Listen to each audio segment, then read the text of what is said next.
우리 선배들은 예배당에 이 교회 간판을 붙일 때 우리 교회는 안 붙어 있습니다. 본당의 간판이 안 붙어 있어요.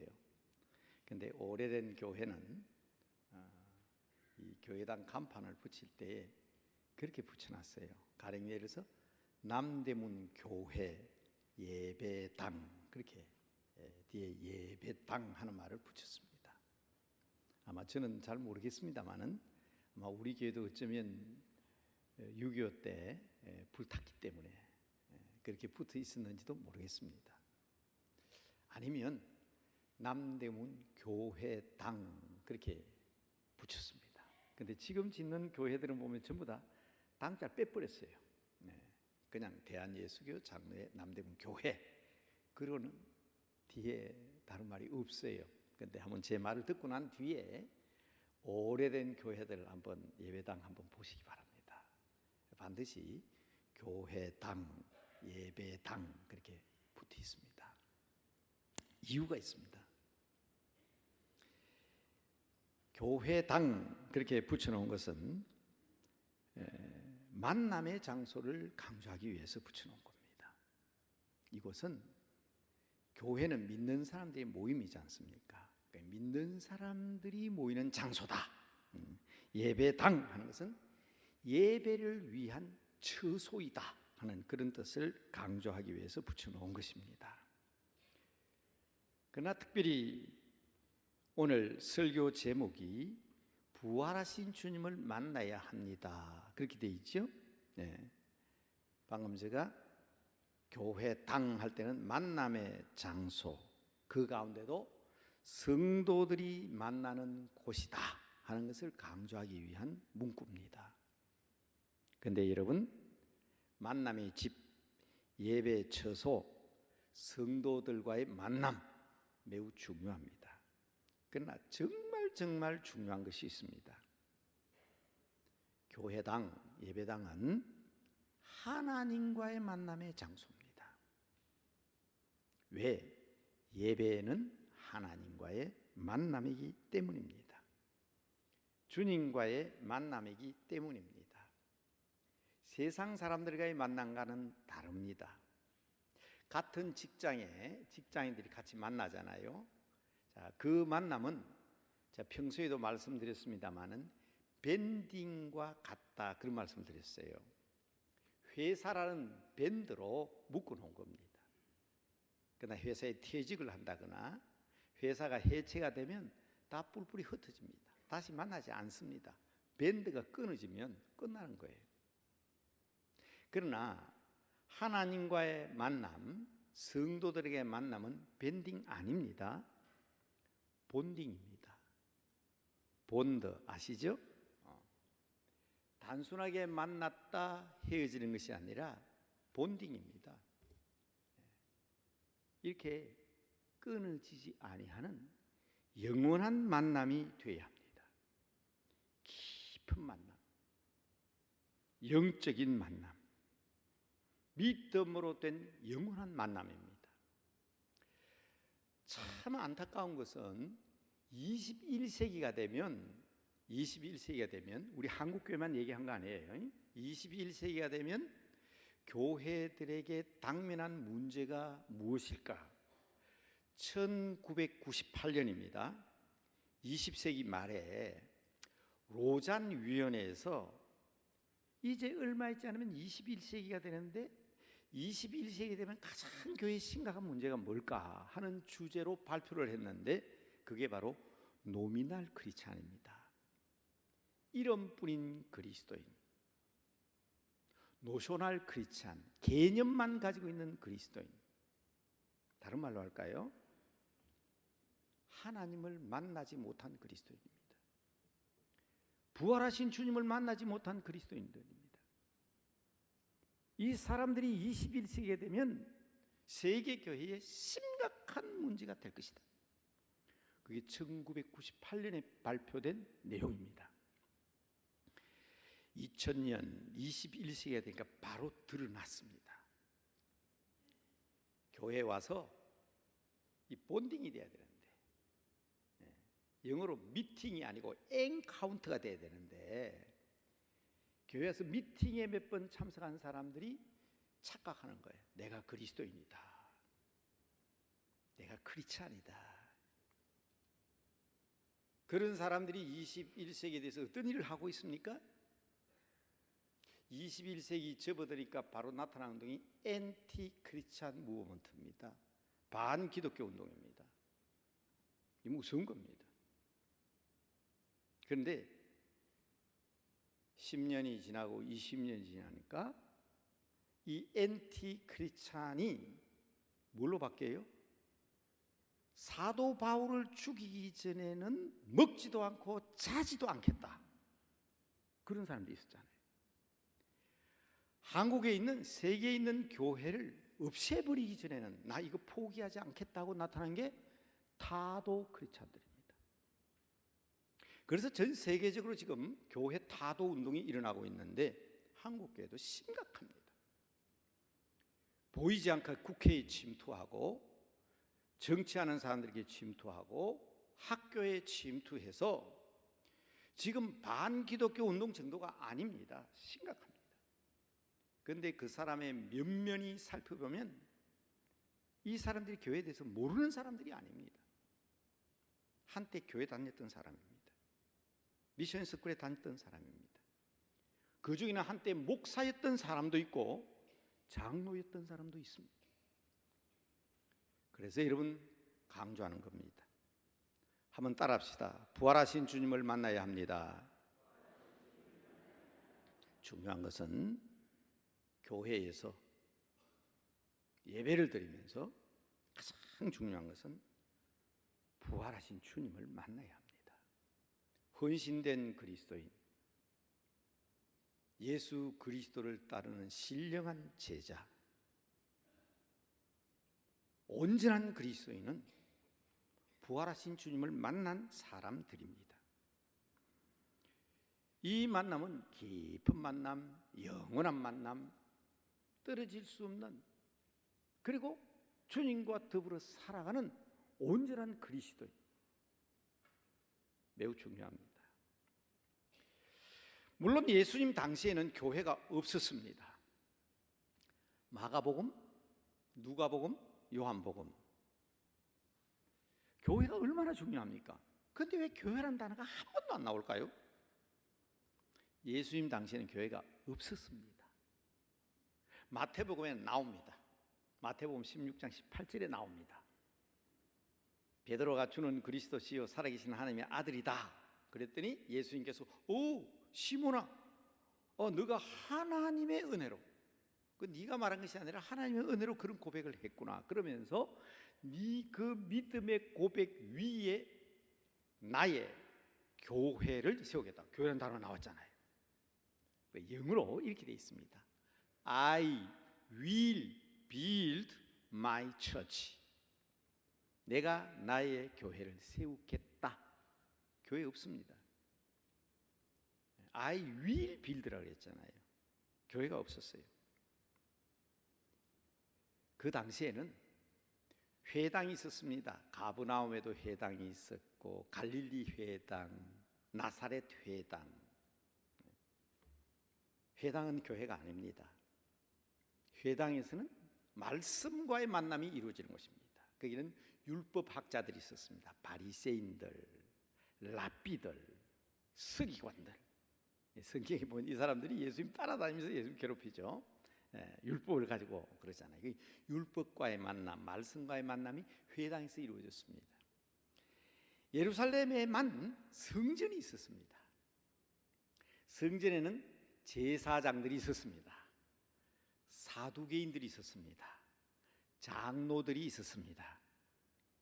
그들은 제사를 통해서 하나님을 만난다고 생각했습니다. 자, 오늘 우리 목사님이 읽어주신 본문 말씀은 회당도 아니고 성전도 아닙니다. 부활하신 예수를 만난 사람들이 예수님께서 약속하셨던 너희가 여기서 기다리라, 성령 받을 때까지 기다리라 하는 그 다락방에 모였습니다. 부활하신 주님께서 그들을 만나 주셨습니다. 그리고 성령이 임함으로 말미암아 예수님께서 부활하신 지 50일 오순절날 성령의 불바람이 그들에게 내리게 되매 비로소 교회가 생겼습니다. 그래서 교회의 탄생은 사도행전 2장에 나옵니다. 그 이전에는 교회가 없습니다. 그러나 여러분, 수학 공식으로 제가 설명을 드렸죠. 1 더하기 2는 3, 1 플러스 2 이퀄 3, 그것처럼 성전 플러스 회당은 이퀄 교회, 제가 그런 방식으로 설명을 드렸습니다. 만나야 합니다. 어디에서? 교회에서 하나님을 만나야 합니다. 말씀을 만나야 합니다. 그러나 가장 중요한 것은 교회의 시작은 부활하신 주님으로부터 시작됩니다. 예수님과의 만남이 중요합니다. 사도 바울은 고린도전서 15장에서 그렇게 얘기합니다. 부활하신 예수님이 없다면, 예수님께서 부활하지 않았다면 우리의 믿음도 헛것이다. 다른 말로 하겠습니다. 부활하신 우리 주님과의 만남이 없다면 그 그리스도인은 온전한 그리스도인이 될 수가 없습니다. 사랑하는 성도 여러분, 오늘 우리가 찬양하고 말씀 듣고 기도하는 가운데 부활하신 주님을 만나고 돌아가시는 귀한 성도들 다 되시기를 주님의 이름으로 축복합니다. 사실 제자들은요, 영원히 예수님을 못 만날 것이라고 생각했습니다. 죽었잖아요. 돌아가셨잖아요. 세상의 모든 사람들은 죽음은 끝이라고 생각합니다. 죽음은 이별입니다. 죽음은 세상 이편과 저편을 구별하는 것으로 생각합니다. 그래서 세상은 죽음을 절망이요 슬픔이요 끝이라고 생각합니다. 그래서 예수님께서 잡혀가시고 십자가에 돌아가시자 제자들이 뿔뿔이 흩어졌습니다. 더군다나 예수님께서는 십자가 위에서 죽었습니다. 십자가의 형벌은 참 참혹합니다. 처절합니다. 철저한 죽음을 얘기합니다. 십자가에 매달아 놓으면요, 그 피가 다 빠지기까지 숨이 끊어지지 않는다 그래요. 그래서 이 로마의 형벌 가운데 가장 잔혹한 사형감이 십자가형입니다. 로마 시민권을 가진 사람은 절대로 십자가에 못 박지 않습니다. 왜? 너무 잔혹하기 때문에. 3일 4일 동안 죽지도 않고 피가 다 빠질 때까지 살아있으니 그 고통 오죽하겠습니까? 게다가 못 박아놨잖아요. 사람이 피가 빠지면, 몸에 있는 피가 빠지면 또 피가 아래로 가기 때문에 호흡을 할 수가 없었어요. 이 횡격막이, 의사 선생님 잘 아시겠습니다만은 올라가야 되니까 자동적으로 몸을 위로 올리는데 올리는 힘이 지금 못에 손이 박혀져 있잖아요. 손이 못에 박혀 있으니 몸을 움직이는데 이 손의 고통이 더해지는 거예요. 그 몸에 있는 피가 다 빠졌으니까 군병들이 그걸 확인해서 창으로 옆구리를 탁 뜰 때 물이 쭉 흘렀잖아요. 그래서 예수님께서는 온몸에 있는 피가 한 방울도 없이 다 흘러버렸다. 그래서 우리 죄를 속하기 위해서 몸도 갈갈이 찢기시고 채찍에 맞으셨지만 그 몸에 있는 피도 다 빠졌습니다. 자, 그런 예수님을 다시 만날 수 있으리라고 상상이나 했겠습니까? 우리 성경을 읽어보면 더 엄청난, 정말 다시는 만나지 못하겠구나 하는 일이 있습니다. 그게 뭐냐면 시신마저 없어져 버렸습니다. 시신이 사라져 버렸습니다. 무덤이 비어 있습니다. 장례식도 제대로 치르지 못했다고 여인들은 향유 옥합을 준비해서 갔습니다. 이런 예수님의 시신마저 사라져 버렸으니 무슨 희망이 있습니까? 그래서 그들은 흩어졌고 엠마오로 내려가는 제자들도 있었고 어부들은 다시 의장으로 돌아가려고 생각했습니다. 결정적인 것은 이러한 예수님에 대한 가르침에 대한 믿음의 상실, 신뢰감의 상실입니다. 맞습니다. 뭐 잘 잊어버리죠. 저도 가만히 생각해 봤어요. 지난 12년 동안 여러 가지를 말씀드렸지만 3년 코로나 때문에 다 까먹어버린 것 같아요. 다 까먹은 것 같아요. 지금 제가 이렇게 내려다 보니까 부활절인데, 제가 코로나 전까지도 항상 제가 얘기했거든요. 부활절에는 좀 밝은 옷, 흰 옷 입읍시다 했는데 지금 찬양대 외에는 흰 옷 입으신 분이 한 분도 없어요. 우리 잊어버립니다. 당연히 잊어버려요. 그런데 여러분, 3년 동안 주님께서 가르치셨는데 그런 외형적인, 제가 말하는 옷을 어떻게 입어라, 부활절 헌금을 어떻게 해라, 그게 중요한 게 아니고 이 신뢰가, 믿음 자체가 다 사라져 버렸습니다. 그래서 이거 다른 사람 입에서 나온 거 아니에요. 제자들 입에서 나온 겁니다. 시체 도난설, 누가 시체를 훔쳐갔구나. 환상설, 환상을 보고 그러는 거지. 어떻게 죽은 사람이 다시 살아나냐. 기절했겠지. 실신했다가 3일 만에 정신 차렸겠지. 다른 사람 입에서 나온 거 아니에요. 성경에 한번 볼까요?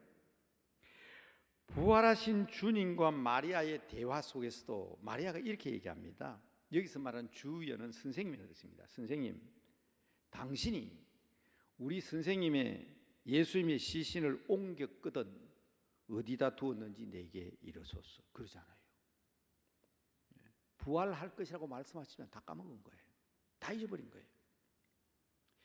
부활하신 주님을 보고도 꿈인가 하여 알아보지 못하는가 하면 무서워서 벌벌 떨기도 합니다. 요한복음 20장 2절에 보면요, 막달라 마리아가 분명히 무덤에서 소식을 보고 달려왔음에도 불구하고 베드로와 요한에게 이렇게 얘기합니다. 사람들이 주님을 무덤에서 가져다가 어디 두었는지 우리가 뭘 알지 못합니다. 여러분, 이건 원수들도 예수님의 부활을 부인하는 학설이, 예수님의 부활을 부인하는 학설이 오늘날까지도 이 세 가지 학설은 여전히 살아서 세상에서 얘기하고 있어요. 이는 예수님 시체를 누군가 훔쳐갔을 것이다. 시체 도난설. 그 제자들이 너무너무 주님을 사모하는 나머지 부활하신 게 아닌데 환상을 보고 그럴 것이다. 아니야, 예수님이 죽지 않았어. 그 십자가에서 죽은 게 아니라 그 혹독하니까 잠깐 기절했다가 다시 깨어난 것이지. 지금도 그 얘기하고 있어요. 참 무서운 얘기입니다. 참으로 안타까운 겁니다. 지금까지도 세상 사람들은 우리를 불쌍하게 생각합니다. 성경에 시체 도난설의 배경이 나와 있지 않습니까? 마태복음 28장 12절에서 13절에 나옵니다. 경비병들이 이 놀라운 사실을 봤거든요.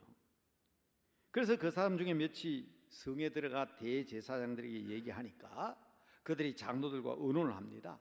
그리고 군인들에게 돈을 줍니다. 야, 그런 일을 그대로 얘기하지 말고 너희들이 지키고 있을 때 제자들이 밤에 와서 훔쳐갔다 해라. 성경에 나와 있잖아요. 그 얘기가 그때 모든 사람에게 돈 받고 그렇게 거짓말을 한다는 게 퍼져 있는데도 오늘날 그 사실을 그대로 얘기하는 사람들이 있거든요. 누가 그런 얘기해요? 교회 며칠쯤 다녀본 사람, 부활하신 예수님도 만나보지 못하고, 나는 군대에서 미션 학교에서 세례 받았다, 나도 한때 목사였다, 장로였다, 이런 사람들이 오히려 이런 사실을 지금 떠벌리고 있는 겁니다. 여러분, 기절설은 소위 과학을 이야기하는 사람들, 그 과학적으로 되겠냐? 실신했겠지. 그러나 저는 과학자들에게 질문한다 그랬죠. 사람들 몸에 피가 빠졌는데요, 예수님은 다 흘러서 옆구리에 물까지 흘러나왔어요. 그런데 여러분, 이 시대가 어떤 시대입니까? 피가 조금만 부족해도 수혈을 하고요, 우리 의사 선생님들 하시는 말씀대로 사람 몸의 3분의 1입니다. 우리 몸에 피가 3분의 1만 빠지면 그냥 두면 죽습니다. 그런데 예수님이 온몸에 있는 피가 다 빠졌는데 실신했다고요? 기절했다고요? 그 어느 과학자가 그런 소리 하는지. 아마 그분들은 과학과 생물학에 대해서 다시 공부해야 될 사람들이. 예수님이 잡혀가시는 것을 보고 또 뿔뿔이 흩었던 제자입니다. 다 도망갔어요. 그런데 말입니다, 그 제자들이, 바울을 포함한 그 많은 사람들이 다 환상을 봤다고요? 심지어 이 제자들이, 예수님을 저주하고 부인하던 이 제자들이 환상을 보고 그렇게 당당할 수 있단 말입니까? 너희 이름으로 예수 이름을 말하지도 마라. 어떻게 죽었던 사람이 다시 살아나냐고 얘기했을 때 제자들이 얼마나 당당해집니까? 우리는 보고 들은 것을 얘기하지 않을 수 없다. 부활하신 주님을 만났는데 매를 맞고 순교를 하면서까지도 두려워하지 않았다는 사실을 기억합니다. 환상을 보고 그럴까요? 오늘 말씀의 주제는 만나야 합니다. 만나야 합니다. 누구를? 부활하신 주님을. 그냥 만남이 아닙니다. 분명하고 확실하게 만나야 합니다. 다시 말씀드릴까요? 이런 미팅이 아니라고, 이런 미팅이. 이런 미팅이 아니라 엔카운터가 돼야 된다. 깊은 만남, 온전한 만남, 부활하신 주님과의 만남. 여러분, 사도 바울도 그런 간증을 하지만, 저도 우리 교회에서는 잘 안 하지만 바깥에 나가면 자주 제가 그런 얘기를 합니다. 여러분, 저는 유교 가정에서 자랐습니다. 6살, 7살 때부터 한소열이 장종의 취우주할 무리 선소이 불이하고 이런 하문을 읽던 사람입니다. 저는 동네에서 일이 있으면 나가서 충문을 써주고 유세차 이런 거 써주고, 우상을 섬기는 앞에다가 아무개 신위, 그렇게 우상 섬기던 자입니다. 저는 고등학교 다닐 때 우리 한경직 목사님은 평생 동안 그러셨어요. 그 유명한 텀플턴상을 받으시는 그 자리에서도 나는 죄인입니다. 어린 시절에, 학생 시절에 신사참배했습니다. 얼마나 훌륭한 분입니까? 그런데 그걸 지금까지도 꼬투리 잡고 있는 사람이 있거든. 근데 여러분, 담임 목사는 어떤 사람인지 압니까? 고등학교 다닐 때 학생 회장이라고 체육관 기공실 하는데 앞에 돼지떼가리 갖다 놓고 코에다가 돈 갖다 꼽아놓고 그 많은 선생님과 학생들 보는 앞에서 돼지떼가리 앞에 절하던 사람이요. 여러분, 그런 사람이 오늘 여러분 앞에 설교하고 있습니다. 환상으로? 환상으로? 들리는 소문으로? 책 읽고? 아니죠.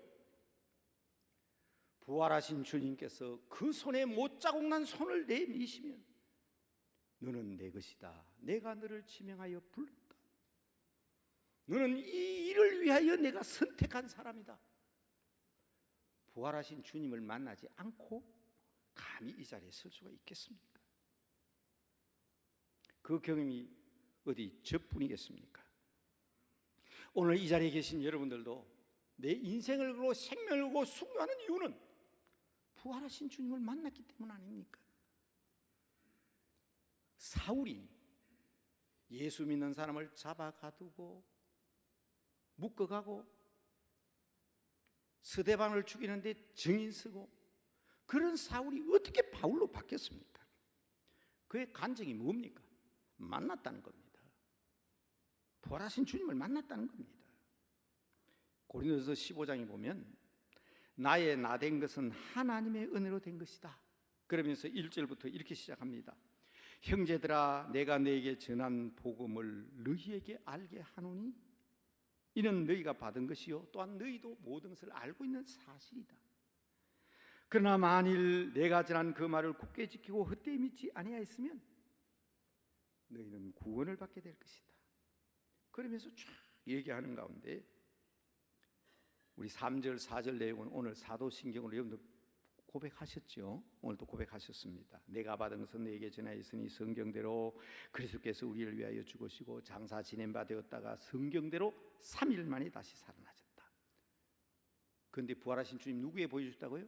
베드로에게 보여주셨다. 게바에게 보여주셨다. 12제자에게 보여주셨다. 500여 형제에게 일시에 보여주셨는데 아직도 태반이나 반 이상이나 아직도 살아있다. 이 글을 쓸 당시에 너무 분명하고 확실하다는 거죠. 그 후에는 야고보에게도 보였고 모든 사도에게 보였지만 맨 나중에는 나같이 어리석고 만삭되지 못하여 난 자 같은 내게도 보였느니라. 그러니까 변화되는 거예요. 그러니까 여러분, 그분은 다시 살아나셨습니다. 3일 만에 부활하셨습니다. 이제 중요한 것은 우리도 그분을 만나야 합니다. 소문만으로는 안 됩니다. 때로는 우리가 도마를 디두모라고 부릅니다. 도마의 별명입니다. 내가 직접 만나고 내가 직접 확인하고 그래야 내가 믿을 수 있겠다. 그게 도마의 고백 아닙니까? 부활의 주님을 만났던 제자들이 엠마오로 내려가다가 돌아왔고 사방으로 흩어진 제자들이 다 다락방으로 돌아왔습니다. 그러나 아직 주를 만나지 못한 도마, 그렇지 않아도 의심을 너무 많이 하기 때문에 별명이 디두모인데 샹둥이란 뜻이죠. 근데 이 모임에 같이 있었어요. 그러니까 다 부활하신 주님을 만났다고 얘기했는데 자기하고 이해가 되지 않잖아요. 그런데 본래 그런 사람이 목소리는 더 커요. 목소리는 더 큽니다. 그래서 25절에 그럽니다. 도마가 이르되 내가 그의 손에 못자국을 보며 내 손가락을 그 못자국에 넣으며 내 손을 옆구리에 넣어보지 않고는 내가 믿지 않겠노라. 저는 가끔 그렇게 기도합니다. 차라리 우리 성도들 가운데 이 확신이 없고 체험이 없다면 도마처럼 좀 솔직했으면 좋겠다. 나 안 믿어져요. 좀 만나주세요. 여러분, 그렇게 갈급하면 만나주십니다. 그래서 주님은 찾아오셨고 만나주셨습니다. 그래서 말씀하십니다. 여러분, 도마처럼요 솔직하게 있는 그대로 고백해 보십시오. 주님 만나주십니다. 저도 그랬습니다. 저는요 밥 얻어 먹으려고 교회 갔고 잠자려고 교회 간 사람이에요. 가만히 들어보니까 목사님 말씀이 맞는 것 같은데도 아닌 것 같기도 하고 나보다 공부도 많이 하고 배우기도 많이 한 저분들이 거짓을 믿을 리는 없는데, 그래서 저는 하나님 앞에 농성을 했습니다. 왜 고등학생 별 없는 젊은이를 불러놓고 뭐 할 일이 없어서 저 앞에 공갈치겠어요? 그게 진리라면 하나님 보여주셔야 되지 않겠습니까? 보십시오. 요한복음 20장 27절입니다. 이렇게 솔직히 기도하는 도마, 솔직히 항의하는 도마에게 예수님 말씀하십니다. 내 손가락을 이리 내밀어 내 손을 보고 내 손을 내밀어 내 옆구리에 넣어보라. 그리하여 믿음이 없는 자가 되지 말고 믿는 자가 되라. 도마는 무릎을 꿇습니다. 나의 주님이시요 나의 하나님이십니다. 물론 예수님은 말씀하십니다. 너는 나를 본고로 믿느냐? 보지 못하고 믿는 자들은 복되도다 하시니라. 여러분, 보지 않고 믿는 자, 정말 신실한 믿음, 헌신 있는 그리스도인 정말 복 있는 사람입니다. 그러나 여러분, 부활의 주님을 만나셔야 합니다. 교회는 만남의 장소입니다. 부활하신 주님과 만나는 장소입니다. 사랑하는 성도 여러분, 부활하신 주님을 만나는 성도 여러분, 여러분은 부활하신 주님을 만나셨다면 도마와 같은 일을 위해서 더 헌신해 주셔야 됩니다. 더 힘써 주셔야 합니다. 부활하신 주님을 만났는데 고난 중간에 기도하고 부활하신 주님 만났고 내 신앙이 변함했는데 무슨 또 특별 새벽 기도이냐? 여러분, 이번 특별 새벽 기도의 주제는 예배입니다. 예배. 예배는 뭐라고요? 하나님과의 만남, 부활하신 주님과의 만남입니다. 우리 가족 가운데도 도마가 있습니다. 우리 가운데도 도마가 있습니다. 그냥 버려두면 큰일 납니다. 세상에서 반기독교 운동하고 다도 기독교 운동하더라도 결국 온전한 믿음만 가지게 되면 다시 돌아오고 회복될 수 있지만 그냥 버려두면 다 지옥 갑니다. 부활하신 주님을 만난 우리가 이 책임을 다해야 되는 거예요. 부활하신 주님을 찬양하며 새날을 맞았는데 무슨 또 다른 게 필요하냐고. 부활하신 주님을 만난 사람끼리 예배 드리고 찬송하면 되는 것이지. 여러분, 우리에게 책임이 있음을 꼭 알아주셔야 합니다. 부활하신 주님을 만나는 것은 개인적인 만남이지만 목사도 부활하신 주님을 만들 수 있는 기회를 계속 제공해 드려야 되는 것이 목사입니다. 그래서 여러분들에게 죄송할 때가 많습니다. 주보 1면 보시면 제가 이런 글을 썼습니다. 맨 마지막 부분에 국민교육 현장에 나오는 구절 한 구절 실어놨죠. 자유와 권리에 따르는 책임과 의무를 다하며 믿는다. 나는 부활하신 주님을 만난 사람이다. 헌신된 그리스도인이라 하면서 자기의 책임도 주어진 의무도 자기 역할도 집사로서 권사로서 장로로서 목사로서 자기 역할도 제대로 못하면서 큰 소리만 땅땅 치는 그런 모습이 되어서는 안 됩니다. 우리에겐 책임이 있습니다. 의무가 있습니다. 그래서 부탁드립니다. 교회도 여러분도 우리 모두도 부활하신 주님을 만나야 하고 부활하신 주님을 만난 사람들은 또다시 우리 교회 안에 우리 가정에 도마와 같은 이가 없는가를 살펴야 합니다. 부활하신 우리 주님은 우리의 마음과 믿음을 아십니다. 그래서 부활하신 주님은 슬퍼하는 여인도 만나 주셨습니다. 낙심하여 엠마로 내려가는 제자들도 만나 주셨고요. 두려움으로 문을 굳게 닫고 숨어있는 제자들에게까지 찾아오셔서 얘들아 잘 있느냐 평강이냐 하면서 만나 주셨지 않습니까? 심지어 의심하는 도마도 만나 주셨고 핍박하던 사울도 만나 주셨습니다. 예배는 만남입니다. 창조주 하나님과의 만남이며 부활하신 주님과의 만남이고 능력이신 성령님과의 만남입니다. 이 만남은 교회에서 이루어집니다. 이 만남은 예배를 통해서 이루어집니다. 이번 한 주간 동안의 주제는 예배합시다입니다. 예배합시다.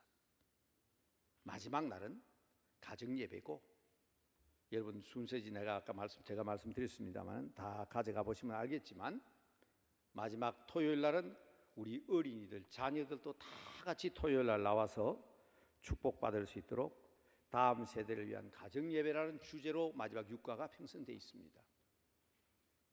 그래서 모두가 다 이 예배를 통해서 성도들과의 만남, 가족과의 만남, 그리고 부활절 특별 새벽기도의 주제가 예배인 것처럼 예배만이 우리의 삶의 성공의 비결이고 승리할 수 있는 유일한 길이다. 예배에 성공하면 세상에서도 성공합니다. 예배에 실패하면 다 실패합니다. 이제 여러분 기도 제목 보시기 바랍니다. 예배는 성부, 성자, 성령 하나님과의 만남을 통해서 이루어집니다. 함께 이 제목을 보고 기도하시는데 첫째는 창조주 하나님 부활의 주님을 만나게 해 주시옵소서. 부활하신 주님 우리의 영혼과 육신을 고쳐 주시옵소서. 이번 특별 새벽 기도를 통해서 성령님과 주님과의 만남을 통해서 치유되는 역사도 체험하셨으면 좋겠습니다. 사모하는 성령님 병든 세상을 변화시키시되 부패한 세상과 어지러운 자연 질서까지도 회복시켜 주시옵소서. 중요한 기도 제목입니다. 잠깐 동안 여러분 기도 제목 보시고 함께 각자 기도 잠깐 하시겠습니다. 기도하십시다.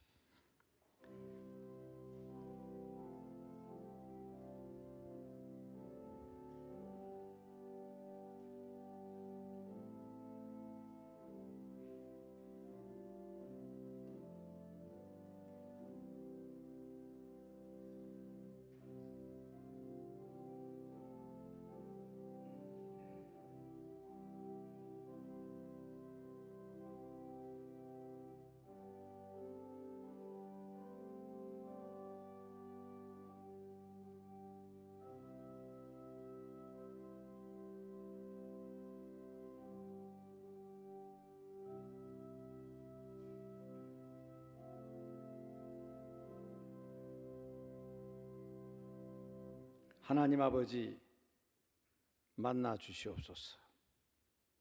부활하신 주님 만나 주시옵소서. 사모하는 성령님 우리를 주관하여 주시옵소서. 그래서 저희들이 헌신된 그리스도인으로서 부활하신 주님과 함께 가정을 변화시키고 세상을 변화시키고 나 자신의 삶이 변화되게 하여 주시옵시고 영원한 천국을 향하는 우리의 발걸음이 온전히 주 앞에 영광과 찬송이 되게 하시되 우리의 모든 모임을 통해서 우리의 모든 예배를 통해서 하나님께서 예배하신 크고 놀라운 복으로 충만케 하옵소서. 우리의 모든 삶을 주관하시고 우리의 길을 인도하시며 승리케 하시는 부활하신 우리 주 예수 그리스도의 이름으로 기도드리옵나이다. 아멘. 지금은 죽음의 권세를 이기시고 부활하신 우리 주 예수 그리스도의 은혜와 우리에게 영원한 생명을 주시기 위하여 독생 성자를 주신 하나님 아버지의 다함없는 사랑과 우리로 하여금 예수 그리스도를 구주로 믿고 고백하게 하시며 부활의 확신과 소망을 주시는 성령의 교통하심과 동행하시며 인도하심이 부활의 주님을 만나 기쁨으로 찬양하며 부활의 증인으로 살기를 다짐하는 모든 성도들과 성도들의 가정과 특별히 영육 간의 고통 중에 있는 사랑하는 성도들과 한국 교회와 북한 동포와 세계 도처에서 복음을 전하는 사역자들과 항상 함께하여 주시기를 간절히 축원하옵나이다. 아멘.